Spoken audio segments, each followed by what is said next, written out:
मग ती मावशी त्यांना काहीच बोलत नाही आणि ती कुणालाच काही म्हणत नाही. आणि त्याच टायमात तिचे पप्पा ज्या वेळेस घरी येतात त्यावेळेस त्या मुलीची मम्मी सर्व काही तिच्या पप्पाला सांगते आणि त्या क्षणाला तिचे मम्मी पप्पा त्या मुलीला शोधायला जातात. आणि त्यांना माहिती असतं की ना हा अकोल्यालाच राहतो, अकोल्यालाच असतो त्याच्या मावशीच्या घरी. तर त्या क्षणाला तिचे मम्मी पप्पा रात्रीच्या 2 वाजता त्यांच्या घरी जातात. रस्ता चुकतात तरी त्यांच्या घरी जातात आणि त्यांना सांगतात.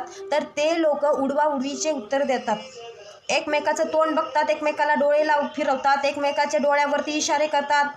आणि कोणी ऑनलाईन असतं त्या मुलासोबत तर कोणी ऑफलाईन असतं. त्यावेळेस त्या मुलीचे मम्मी पप्पा त्यांच्या घरी गेले, कमलबाई घोडके यांच्या घरी गेले. त्यावेळेस ते त्यांना उडवाउडवीचे उत्तर देत होते, आम्हाला काही माहितीच नाही असे दाखवत होते. आणि सकाळी तेच लोक कुणाला ऑनलाईन बोलतं, तर कुणी त्याला SMS करतं, तर कुणी त्याला रूममध्ये जाऊन फोन करतं, सगळं हालचाल सांगत होती. आणि मग ज्या वेळेस तिची मम्मी चिडली त्यावेळेस मग बरा त्याचा फोन लागला आणि तो पण मुलगा म्हणतो की आम्ही नाशिकला आहे आणि येतोच आहे, असंच आहे तसंच आहे. त्या मम्मी पप्पाला काही येडं समजत होते का त्या मुलीच्या आईवडिलांना? त्या मुलीच्या आईवडिलांना यांनी येड्यात काढलं.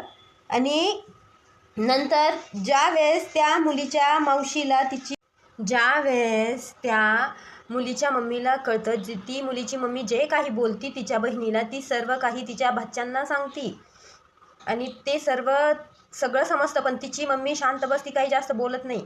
ज्या वेळेस सर्टिफिकेट येतं तिच्या मम्मीच्या फोनवरती त्यावेळेस तिची मम्मी दांगोडा करायला लागती की मला माझी मुलगी लागती, मला माझी मुलगी पाहिजे, मला माझी मुलगी आणून द्या, तुमच्याच मुलांनी नेली, तुमच्याच मुलगाने ना हे केलं, किडनॅप केलं तिला, असं तसं बोलती. त्यावेळेस ते बहिणीचे भाचे म्हणतात, तुमची मुलगी काही गू खात होती का, शेण खात होती का, ती का शेंबडी होती का, तिला का अक्कल नव्हती का?